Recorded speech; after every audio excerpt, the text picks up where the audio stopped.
करमपुर के करीब active NGO इदारे के खिलाफ करमपुर घोट मीर बगू खान बिजरानी के इलाका मकीन सरापा एहतजाज बन गए। मजीद देखते हैं सिंघार अली की इस रिपोर्ट में।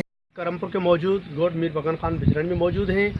एक्टिव एनजीओ की तरफ मन लोगों को पसंद करने की वजह से और यहाँ के गरीब लोगों को नज़रअंदाज करने के खिलाफ यहाँ के इलाके मकीनों ने एक्टिव एनजीओ के खिलाफ एहतजाज किया हुआ है। आइए इन लोगों से बात करते हैं कि इन लोगों को क्या तकलीफ़ है। हिते आया आहिनि ऐं जेको कुझु ॾिनो बि सही पर उन्हनि खे ॾिनो जेसिताईं हिननि जी यारी बक़ाया जेको पूरो ॻोठु आहे तव्हां भली ॾिसो जेके 4 शयूं ॾिनऊं घर जो मिसाल हा हिकिड़ो घरु आहे असांजे माइट जो जेको पंहिंजे कुल्हे ते ठाहे वीचारे लोड़े बचनि सूधे अॼु ताईं उहो घरु तव्हां ॾिसो छित बि कोन त भली हुनजो तव्हां हली मुआइनो कयो उनखे छित जी वसियत बि कोन थी सॼो ॾींहुं वीचारो पिनी अचे थो उनजो घरु कैंसल करे वरी उहा यारी जाइ ते घरु मिली वियो आहे। ठीकु आहे ऐं ॿिए हाणे जंहिं असां ग़रीबनि जा टोकन हुया असांजा number NIC number mobile number असां खां वठी आहे त बाबा तव्हां ग़रीब आहियो असां तव्हांजी इन्वेस्टिगेशन कईसीं सभिनी मां ग़रीब तव्हां ई लॻो था हीअ शइ तव्हांजी आहे। ठीकु आहे मेंबर हिकिड़े बंगले में कुरान वारी करे आहे त जेको सामान थियो जा शइ थी सभु असां तव्हांखे विरहाए ॾींदासीं सभ खे हिक ई जहिड़े हिक ई नज़र में ॾिसंदासीं। हाणे ईंदा आहिनि असांखे सॾ बि न कंदा आहिनि पाण उन्हनि जे ओताकनि में खाधियूं पीतियूं बोतलां आहिनि मानी या चांहि हर शइ उन्हनि खे ॾिनी वेंदा आहिनि। असांखे को पतो ई कोन्हे त छा आहे छा न आहे।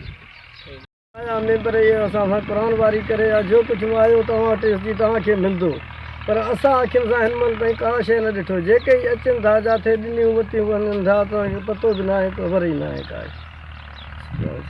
पहिरियां हिननि हिकिड़ी मीटिंग कई हुई जेको हिते बंगलो हुयो असांजे बोतारनि जो उन बंगले में हुननि मीटिंग कई उन मीटिंग में आउं बि मौजूदु हुयुसि ऐं मूं सां गॾु हिते काफ़ी मुख़्तलिफ़ क़ौमुनि जा माण्हू हुया तक़रीबन 8-10 क़ौमूं असांजे हिन ॻोठ में आहिनि उहे सभिनि खे उन्हनि घुराए करे उन्हनि हिकिड़ी कमेटी जी हिते जेको बि एक्टेट वारा अचनि था असांखे हिते पर्चियूं सनासी कार्ड नकुल कापियूं हर शइ लिखी था वञनि। असांखे कुझु बि हिन महिल ताईं न आहे मिलियो न घर मिलिया आहिनि न को ॿिज मिलियो आहे न भाण मिलियो आहे न हर मिलियो आहे न ॻाल्हि न पंधु का शइ बि असांखे नथा ॾियनि। सरकारी जायूं आयूं आहिनि उहो बि ओताकनि में वञी वेहनि था उते बोतलां पीअनि था। आपने यहाँ के लोगों की बातें सुनी। इन लोगों का यही कहना था और यही एक मुतालबा है कि एक्ट डिस्ट्रिक्ट कश्मीर अपने मनपसंद लोगों को जो भी ज़रूरत की चीज़ें उन लोगों को फराहम कर रही है। हम गरीब मुस्तहक ज़रूरतमंद हैं, हमारे साथ कोऑपरेट ना करना ये हमारे साथ नाइंसाफ़ी है। आला हुकाम को चाहिए कि एक्ट के ख़िलाफ़ कार्रवाई करके हमारे साथ इंसाफ किया जाए। कैमरामैन टीम के साथ सिंगार जाज न्यूज़ करमपुर।